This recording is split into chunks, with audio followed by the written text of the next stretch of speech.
welcome back. We're delighted to start our main sessions for today, and I just wanted to give you a heads up that, not surprisingly, we couldn't invite all of our guests to be in my basement studio audience today. So we did have all of our speakers here live, although some of their content has been recorded. So again, if there's any glitch or anything with your live stream, just go ahead and refresh, hang tight. Don't worry, the audio will be there. And with that, I also want to let you know that our speakers will be here live, available to answer your Q&A over their recorded presentations. So go ahead and throw your questions into the session Q&A and chat. We'll be monitoring it live. And with that, I'd like to welcome Dr. Michelle Ondrazik. Hi, thank you so much, Robin, for having me. I'm very much looking forward to this. Informed care. So we can't wait to get going on your session on trauma-informed care. So let's get into it. Thank you so much for having me, and really great to have everyone here. Over the next 50 minutes, we'll be taking a journey towards becoming trauma-informed. So today, as part of this session, you will walk away with an understanding of trauma experiences, trauma symptomology, and the effects of trauma. You'll also understand what historical or intergenerational and medical trauma are, and the impact that they have on health and well-being for devalued individuals and communities. We'll also take a deep dive into looking at what resilience is and the role that resilience plays in effective coping and quality of life. And then we'll really start looking at methods that you might be able to incorporate to become more trauma informed in both your personal and professional lives. So before we get started, I think it's really important that we all have a common definition of trauma. And I really encourage all of you to visit the SAMHSA site. They have a wealth of information about trauma and trauma-informed care. And one of the things that we'll talk about later is really increasing your knowledge and awareness of the pervasiveness of trauma and how systems can re-traumatize individuals. And so this is a really great resource. So SAMHSA defines trauma as an event or series of events, which I think is generally the way most people perceive trauma, an event that happens or a series of events. But I think what's really critical is that it could also be a set of circumstances. Being born into poverty, for example, creates a set of circumstances. And so these events or series of events or circumstances are experienced by an individual as physically and or emotionally harmful or life-threatening.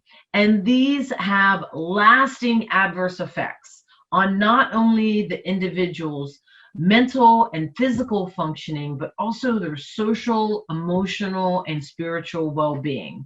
So really, trauma can impact the whole person on a variety of levels and in a variety of ways. So before we move forward, I also think it's really important that I define a few terms that I'll be discussing. The first is misogyny. There is an epidemic of violence against women in this country, and the CDC has a really great resource on intimate partner violence and victimization of women. So I really encourage you to check out the CDC website. You can search for intimate partner violence, and you'll see that, you know, this misogyny or this dislike or contempt against women really manifests itself in high rates of violence, victimization, and even mortality among women. Mortality is death. Also, I'll be talking a lot about intersectionality. And intersectionality is really the intersection or interaction of devalued identities. And these devalued identities can be race, ethnicity, class, gender, sexual orientation, ability status, any devalued identity, really. And the identities are devalued because of the way we see them socially and the power that one has or does not have, more appropriately, because of these identities. And what we found in trauma is that the more intersecting devalued identities you have, the more likely you are to be a victim of violence, abuse, stigma, and discrimination. So really critical to understand that intersectionality and how that manifests in experiences of trauma.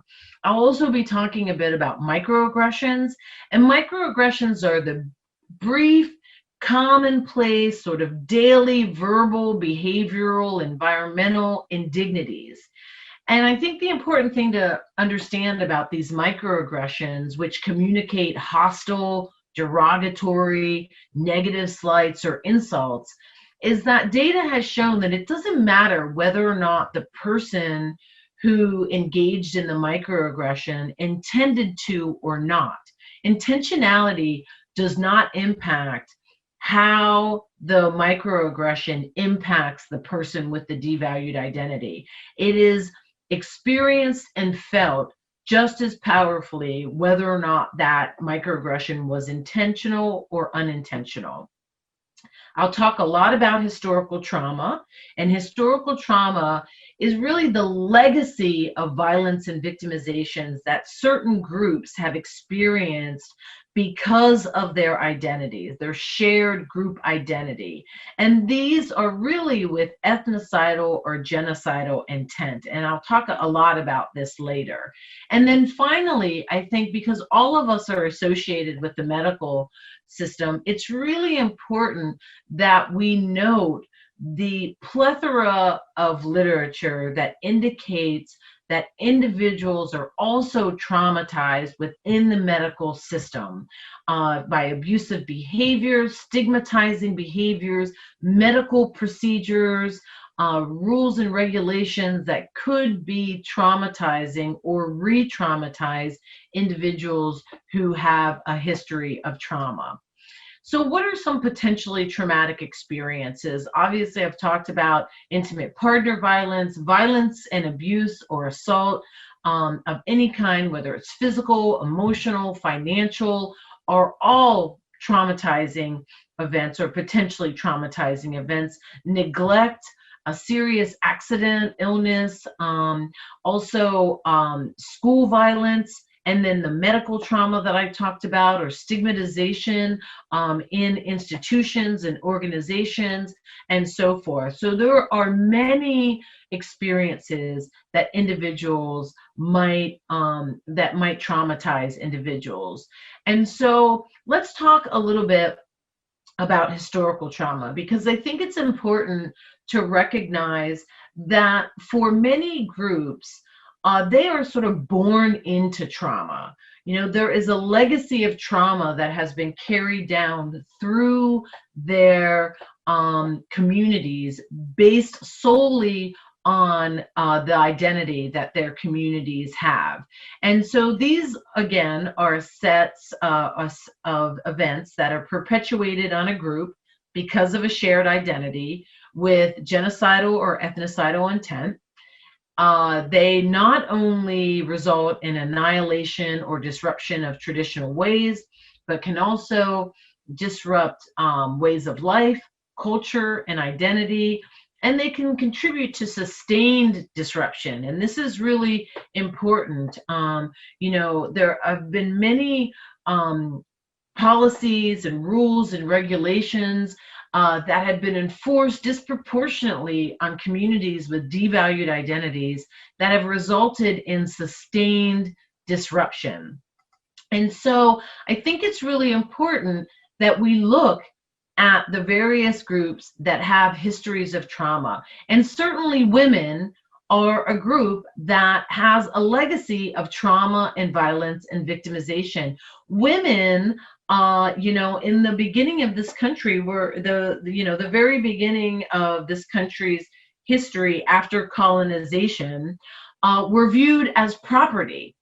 and had no voting rights, civilly dead if married. If women would have the audacity to seek a divorce, they were denied any rights, often stripped of all power when a divorce was finalized, limited employment opportunities, denied education for those women who were allowed to work out of the house, deplorable working conditions, and by and large, spouses were considered by law the master of the law. And then even with women's rights era, we continue to see limited or no reproductive health rights, invisibility of women as they are still relegated to largely duties within the house.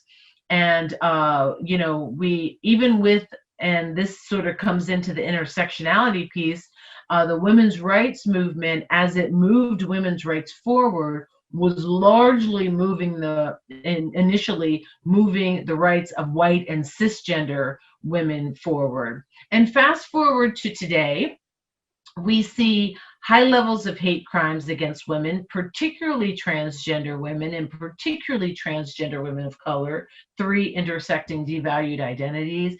Again, as I stated before, we see epidemic rates of violence and sexual assault against women. Women still have lower pay, and murder is common among transgender women. And there are still attacks on reproductive health. If we look at African Americans have carried a legacy of violence since slavery, enslaved, stolen from their lands, sold as property, forced to breed, systematic abuse, denial of education, and widespread sexual abuse and rape of Black women, and that should say Black men as well. Even with the Jim Crow era and the Civil Rights era, we see mass public lynchings that spanned a 40-year period where lynchings were a cause for celebration. And the Jim Crow, separate and very unequal, lasted for an incredibly long time. And even with the abolition of slavery, we see that that was really replaced with restrictive Black codes, the convict leasing system, sharecropping, and then later on, African Americans denied VA and other benefits, redlining, which limited housing and housing ownership, and police violence. And then we fast forward to current day. African Americans have the highest homicide rates of any other racial and ethnic group, high rates of police violence, one of the largest percentages of incarcerated individuals, and continued and consistent health inequities, largely fueled by negative stereotypes and microaggressions. For American Indians and Alaska Natives, we've seen an assault since colonization, since the first colonizers arrived. They've been met with broken treaties, forced relocation and marches, their land stolen, prohibitions of spiritual and cultural practices, and a tradition, a literal tradition of extermination that was proactive in many cases and written about, that included community massacres, like the one you see here on this picture, genocidal policies like forced relocation and marching, and pandemics that were introducing new diseases into tribal communities.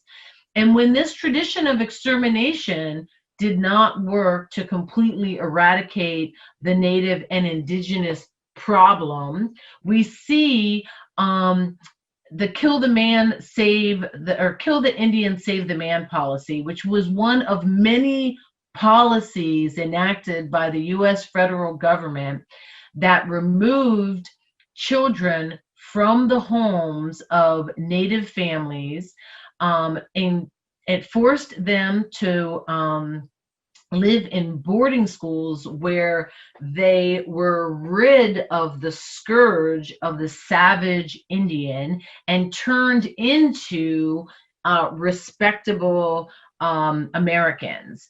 And what we see in uh, these boarding schools is rampant sexual and physical abuse of children. If any of the parents refused to have their children taken, they were imprisoned.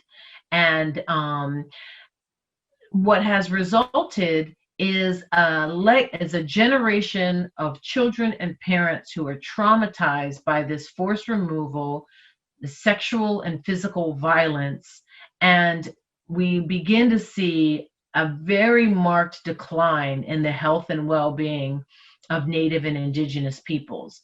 Fast forward to today, Native Americans have the highest rates of violence and victimization of any other racial group, high rates of child abuse and neglect, interpersonal violence, police violence.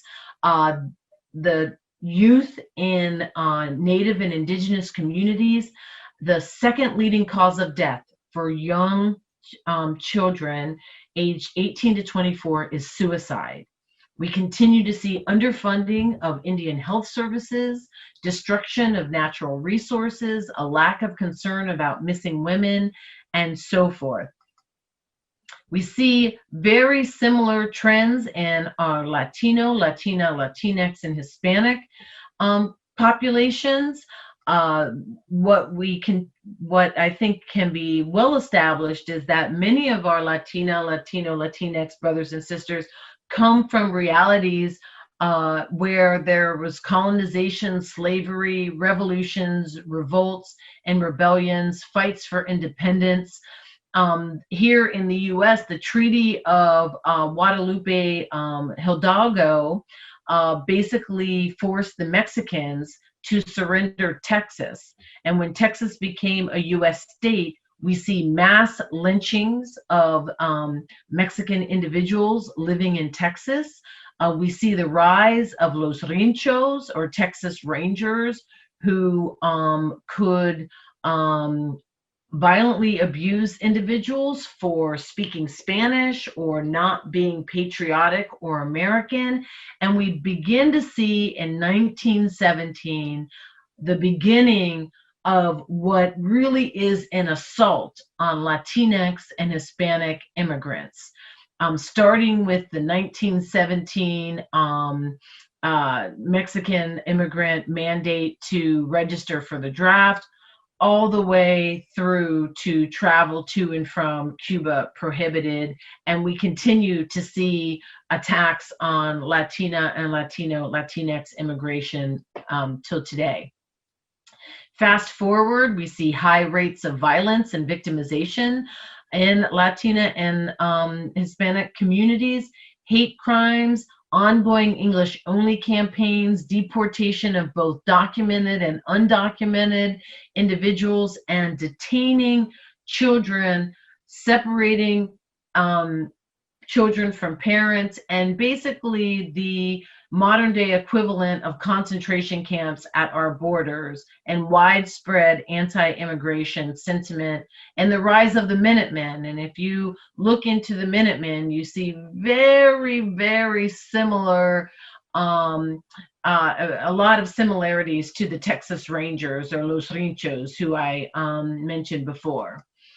And also, we see this with Asian and Pacific Islander individuals as well, where our very, very first anti-immigration movement in this country was against Asian Americans who were imported as a labor force and banned from schools.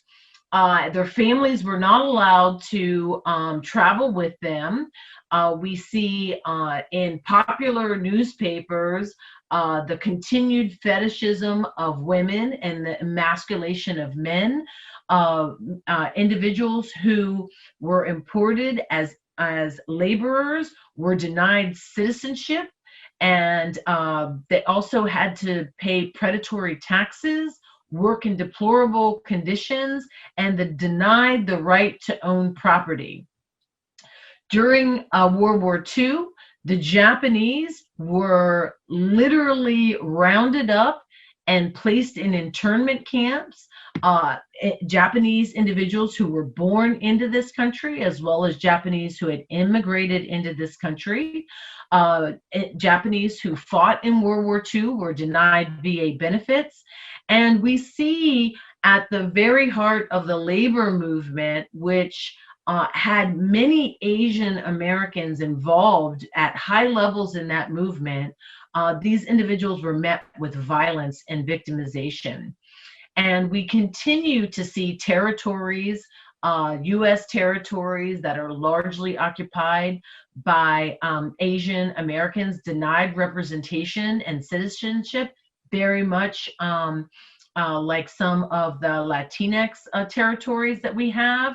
And the redlining that I mentioned in the African American community also happened for Chinese and other Asian Americans, as well as Latina and Latinx Americans, restricting movement and home ownership to very, very high density residence neighborhoods that have an impact today on health and health disparities that we see.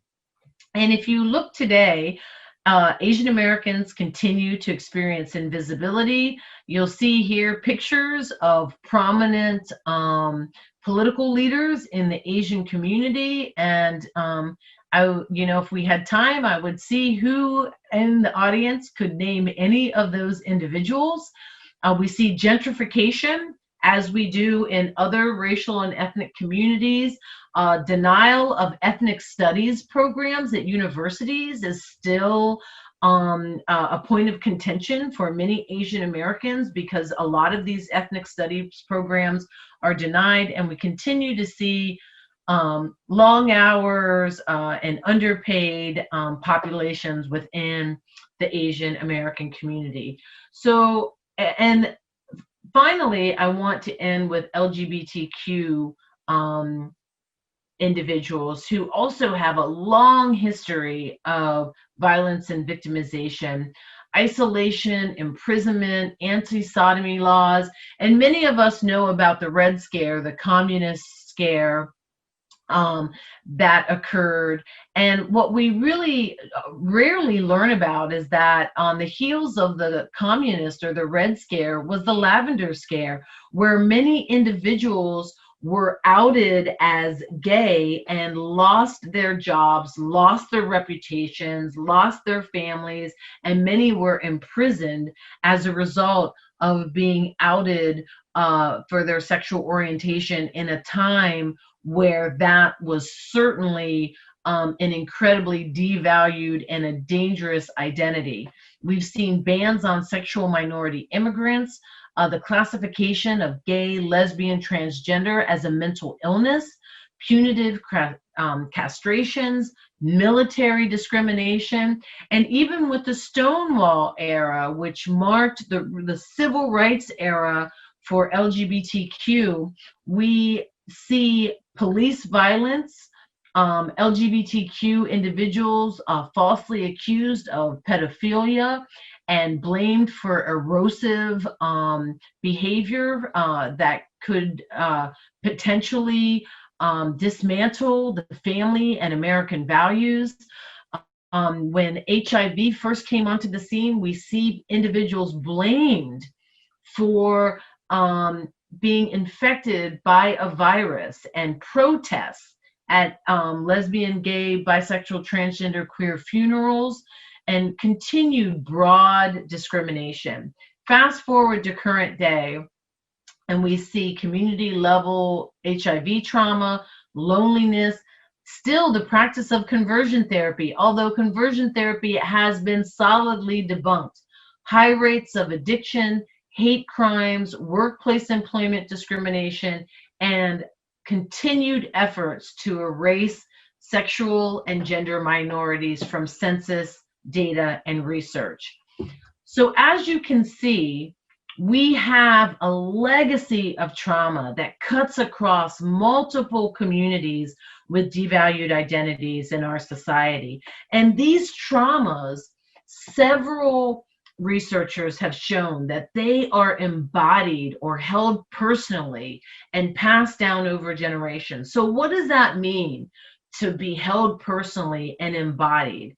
Well, what we've seen is that trauma can leave an imprint or a mark at the cellular level, and individuals who have been exposed to ongoing trauma often have difficulty coping effectively with stressors, something we call heightened stress vulnerability. We also see that physiological and nutritional stress during pregnancy leads to biological changes at the cellular level, which can predispose children to negative health outcomes. And there's no doubt that these biological and psychological expressions of trauma are likely contributors to the current health inequities that we see. And it's important to realize that these traumas not only impact the individual, they impact families and communities. A really, really important point. So I want to just take a moment to really show you some of the data that you can find on the CDC website about domestic violence and intimate partner abuse. And I showed this slide just to show the sheer magnitude of the epidemic that we are currently facing with regard to domestic violence. And this really resonates close to home for me. I have several friends who have lost family members to domestic violence. I lost my cousin to domestic violence. So it is really something that I feel very strongly about personally and professionally. And as you can see, several polls have shown that nearly 1 in 5 women experience these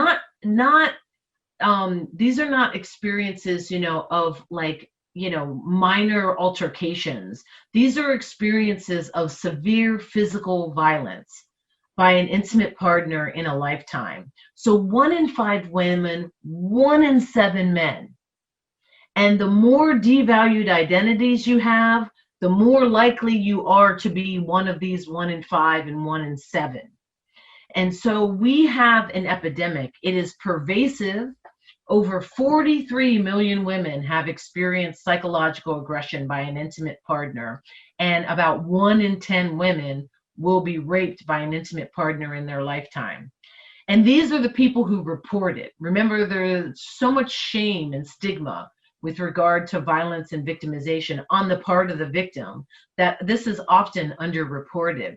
And this happens early. About half of female victims of rape, physical violence, and stalking by an intimate partner report that it happened for them the first time before the age of 25. It disproportionately impacts women of color. About 47.5% of American, Indian, and Alaska Native women report some sort of intimate partner violence. A little over 45% of non-Hispanic Black women report intimate partner violence.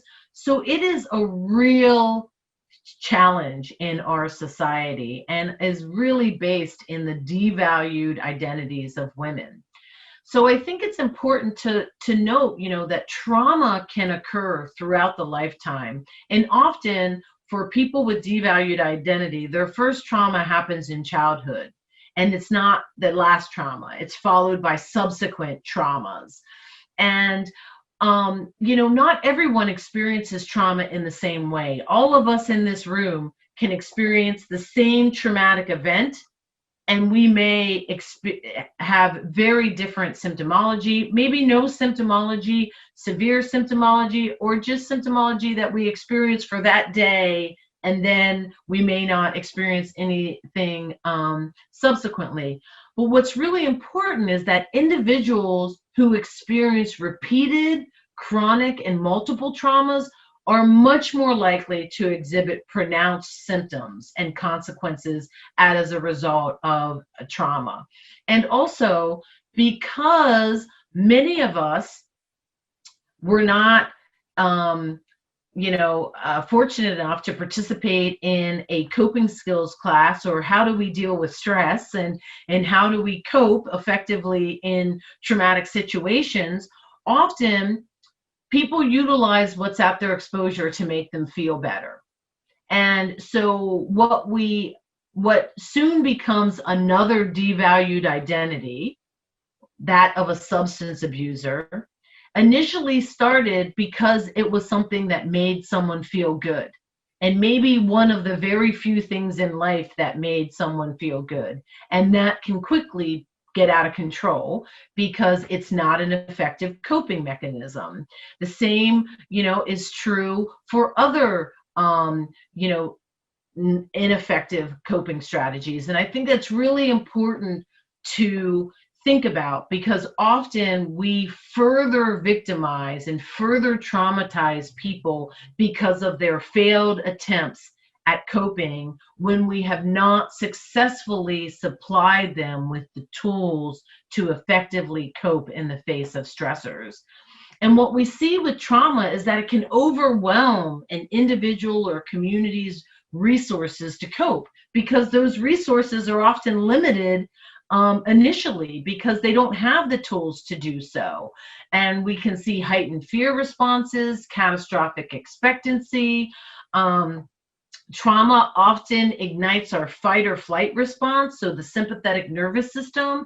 And the sympathetic nervous system, developmentally is really a great function in our body because it sort of shuts down all of the unessential systems and pumps blood into our heart and into our gross muscles and make sure we're getting oxygen to our lungs, so that if we're in situations where we have to run or we have to flee, then we have our body sort of amps us up to do that. But in the face of stress and chronic stress, our body is being amped up and amped up and amped up. And there are, as many of you probably know, direct associations between heightened stress and cardiovascular disease, respiratory issues, and so forth. So it really is critical to understand how these traumatic events not only impact us physiologically, but psychologically. And I think also it's really important to understand that the event itself and the individual's experience of that event determine whether something is traumatic. So it's not just the event, it's the event and the experience of that event that makes something traumatic. So what are some of the effects of trauma? At the individual level, we see chronic stress. We see the internalization of stigmas of our devalued group, whether that's internalized transgender antagonism, internalized racism, internalized homophobia. We can often see a loss of sense of purpose. Bad things are going to continue to happen to me. If bad things have happened to you over and over again throughout the course of your lifetime, is it really healthy to expect that anything different might occur? Or is that maybe a defense mechanism that some people have in place to prepare for the inevitable bad thing that will happen to them again? We see relationship strains, limited expectations of self and others. Trauma can really have a huge impact on someone's self-efficacy, their sense of control. Because often you cannot control the violence and the victimization that you are experiencing. And this can, spill over into other areas of your life. See negative health outcomes, catastrophic expectancies. So you're expecting, again, bad things to happen. The worldview of the world as an unsafe place. I saw a really great talk that was done by an individual who was talking about their transgender experience. And she talked about how she was walking down her street in Brooklyn, and in the middle of the day, someone spit on her and hit her and called her a derogatory name. So a Black transgender woman. No one around her did anything about that.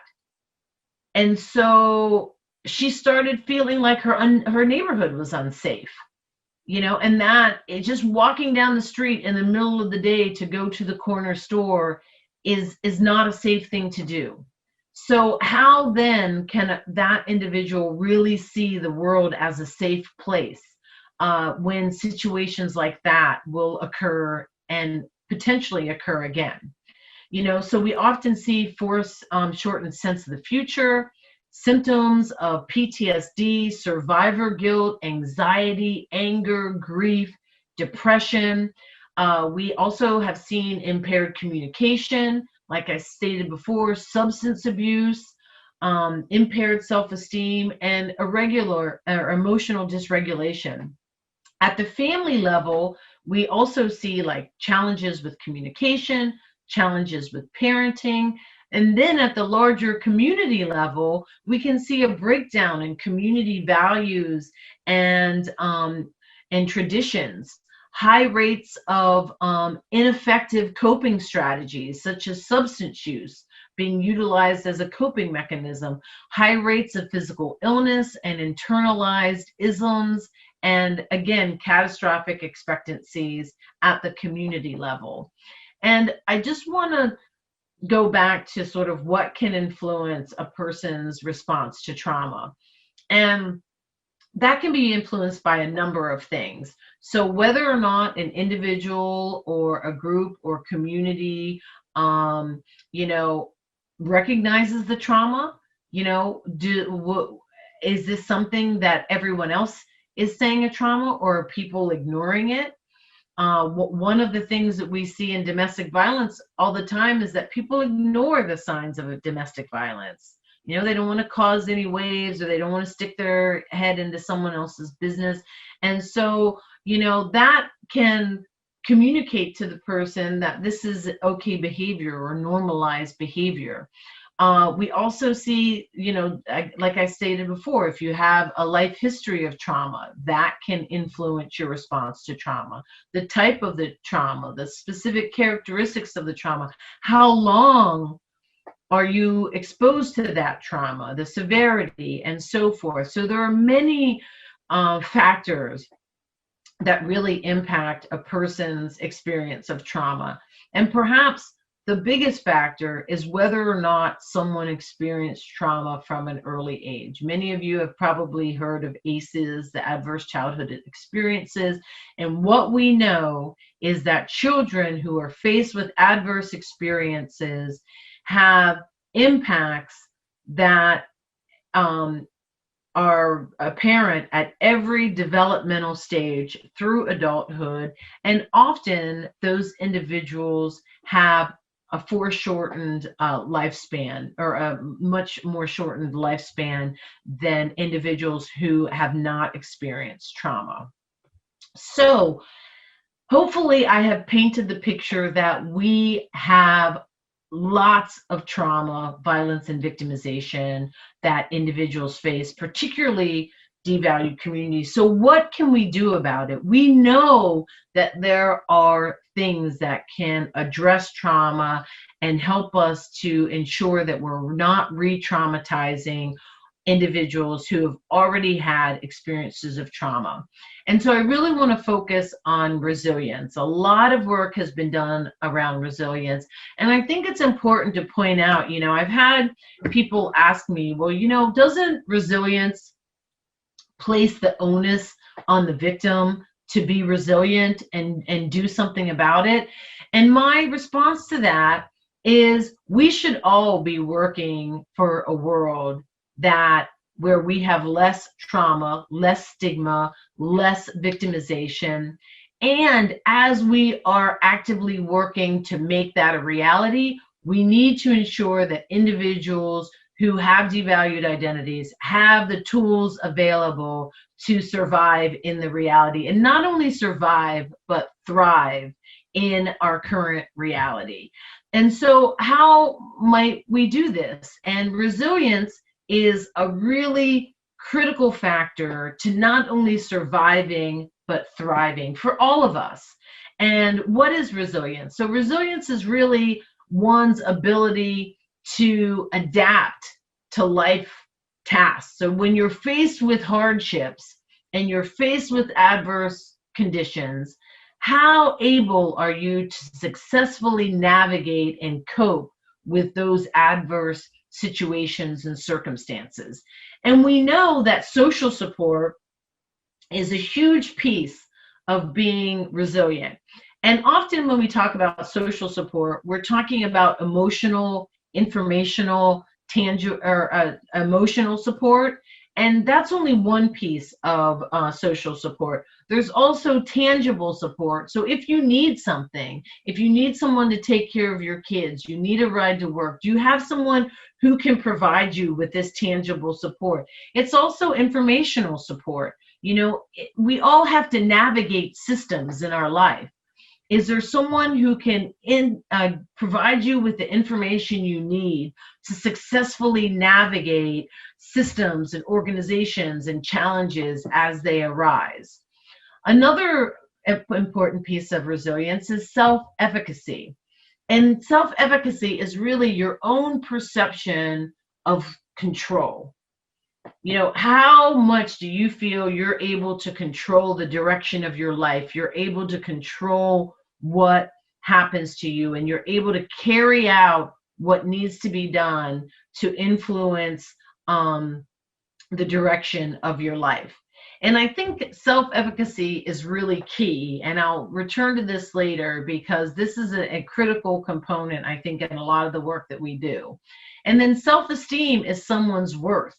You know, if you've been told your entire life, you know, that you aren't worth anything or that you deserve something less than what you aspire for, that's going to have an impact on your self-esteem and your sense of worth and what you deserve as an individual. And then the final piece of resiliency is trust and empowerment. You know, how much are you celebrated? Are your identities celebrated? How much are you affirmed in who you are and, you know, what you can be in this world? So, and what are we doing to create situations and circumstances that are welcoming and affirming and respectful for individuals who have devalued identities? And I think that's really key. And I'll go into each of these a little bit later. So at the very base of trauma-informed care is this idea of promoting resilience. First of all, understanding the importance of resilience, knowing what you need to do to promote resilience, and then working to create a program, an organization, or a system that is trauma-informed. And in order to do that, you have to recognize the widespread impact of trauma, which is why I spent so much time establishing the widespread impact of trauma. You have to understand how trauma can lead to potential paths for healing. And in order to do that, you need to recognize the signs of trauma that I sort of laid out before, and the symptoms of trauma, which I just touched on. And FYI, this is an introduction. We're going to have to do some more of the work on your own. And also recognize that the people that you work with have experienced traumas, may be re-traumatized by some of the information that I'm presenting today. And we all need to work in a trauma-informed care for ourselves, for our patients, for our clients, and for our society, you know, and we need to be able to respond to patients, co-workers, family, friends, in a way that fully integrates all of our knowledge about trauma and make sure that we are implementing policies and procedures and practices and our own behavior that create settings that do not re-traumatize individuals. And so part of that is recognizing how your setting could be traumatizing, you know, and really taking stock of, okay, what could potentially be traumatizing. The first traumatizing thing could be the inherent hierarchy that is involved in a patient provider relationship. So, how do you make that more of a level playing ground? So that we're working together toward good health, towards good well-being. So really taking stock of the multiple ways that what we do could be traumatizing, and also what we're doing that's more affirming and welcoming and empowering. Both sides of the coin are incredibly important. We also need to ensure that we understand what the effects of violence are on a person's life and their development, which is why I talked about ACEs. So continued learning, and listening.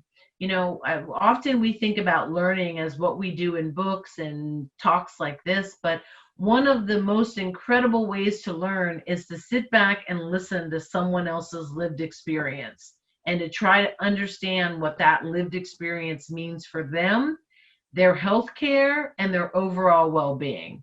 And that really is coming at things from a strength-based perspective.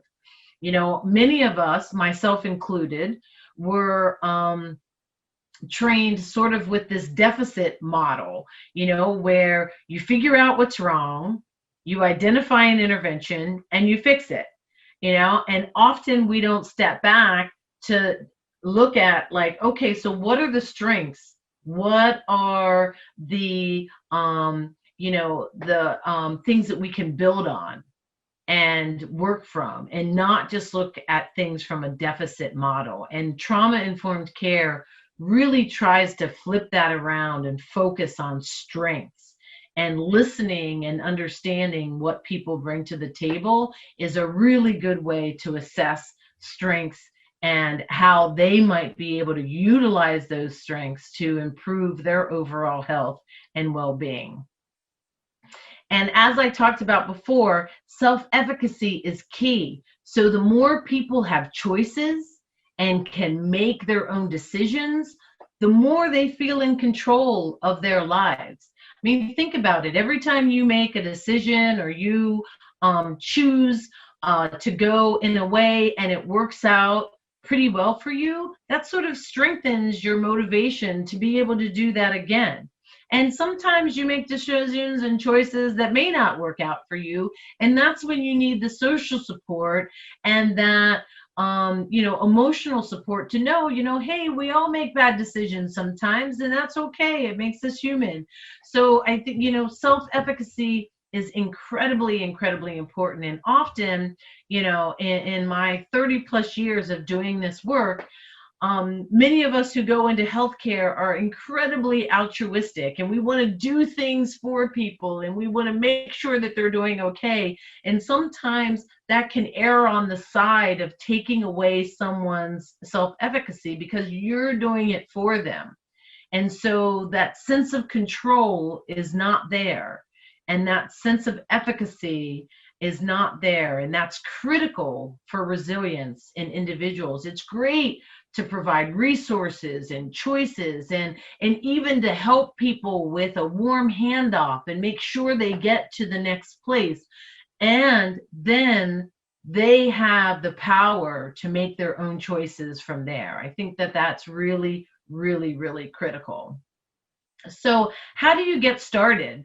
I think it's really important that every person is trained on trauma.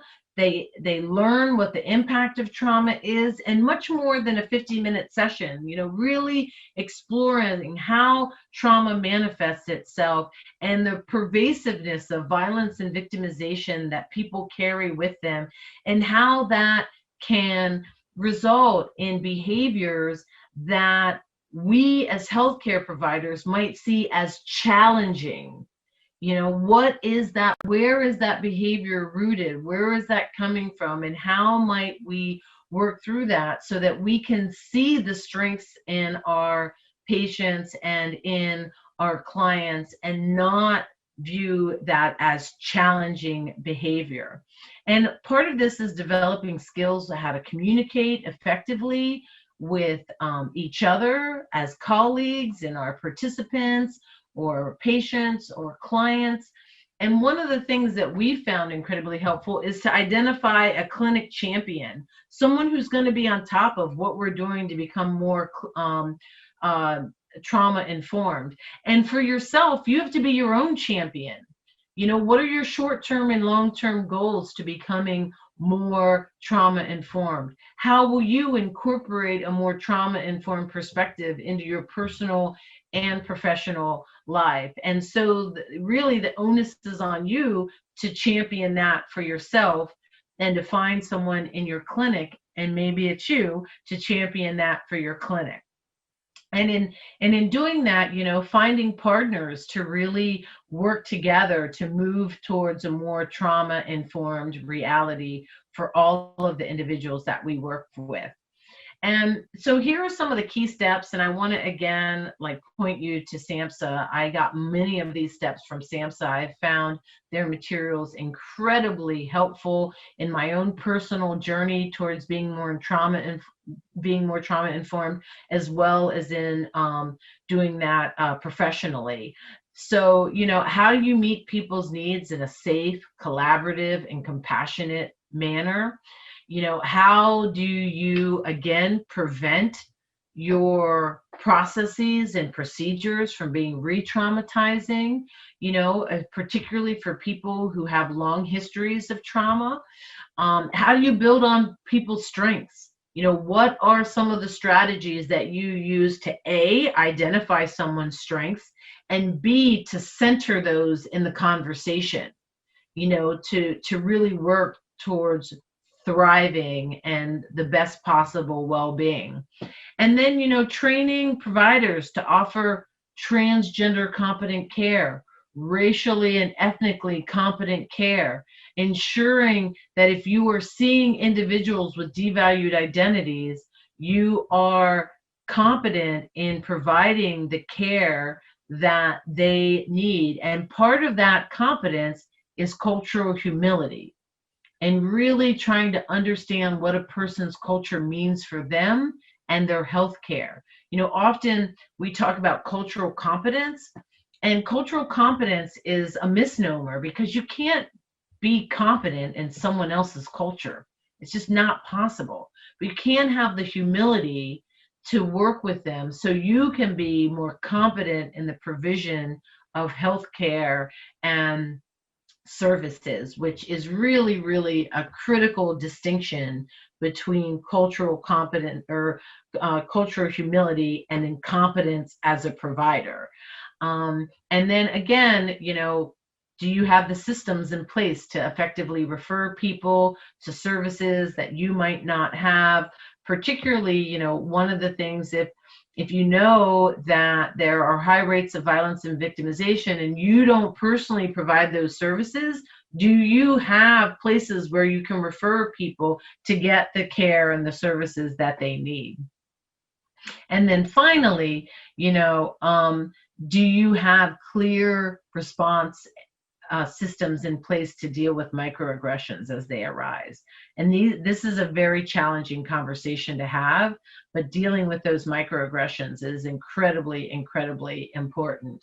And so I will stop there. I've given you lots of information. I really encourage you to visit SAMHSA, visit the CDC, and learn more about trauma-informed care and the pervasive trauma and victimization that we see in our society today. Thank you so much.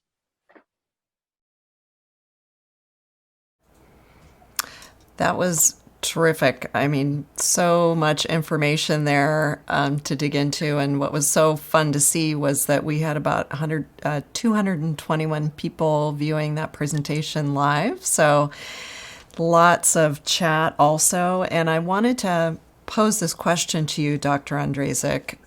So many of the people who are participating in this conference are advocates who are working with patients. And so for somebody who is trying to understand how best to advocate for their client, what do you recommend in terms of how to navigate trauma informed care and what to be consider, in tough situations where advocates might not have the whole picture, and definitely providers don't have the whole picture of that person. Mhm.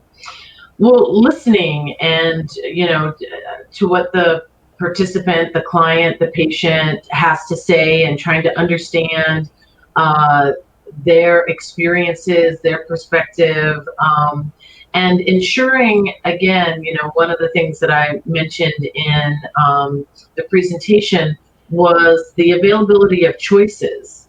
And ensuring that the relationships in the community are strong, and that like warm handoffs can be made, and that if someone is in a tough situation and needs resources and tools, that they're available for them, because often a situation will arise where if you don't act in that window of opportunity, that window might close because of situations and circumstances. So listening, making sure that there are choices, and making sure that those choices are easy to obtain with, as few barriers as possible.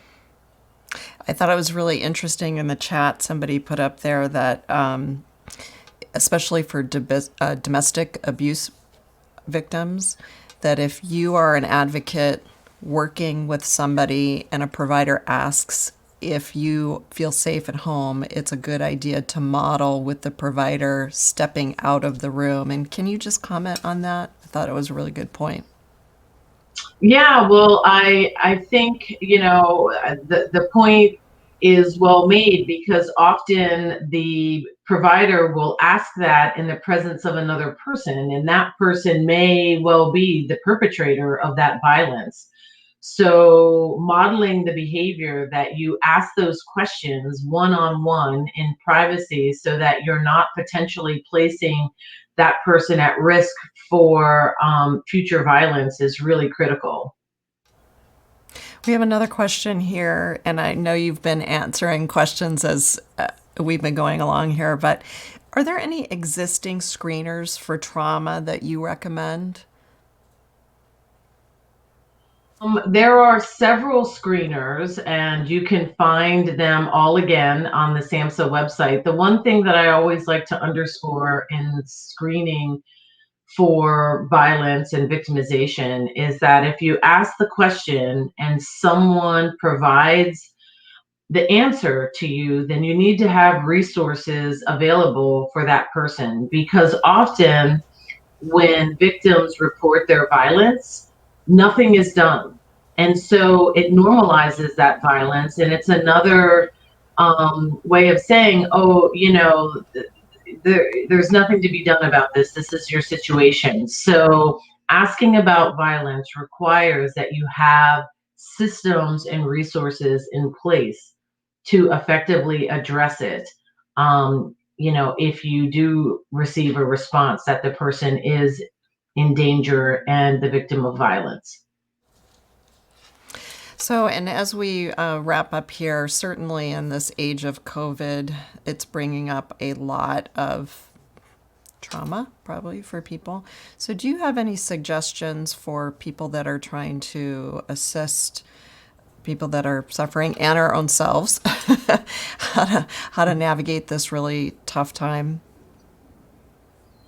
Yeah, well, yeah, again, I feel as though social support is so key for so many people. Having someone to listen to you, to be able to show up as your authentic self, where someone's not going to judge you because of the way that you're feeling, or how effectively or ineffectively you're coping with the everyday that seems to blur together.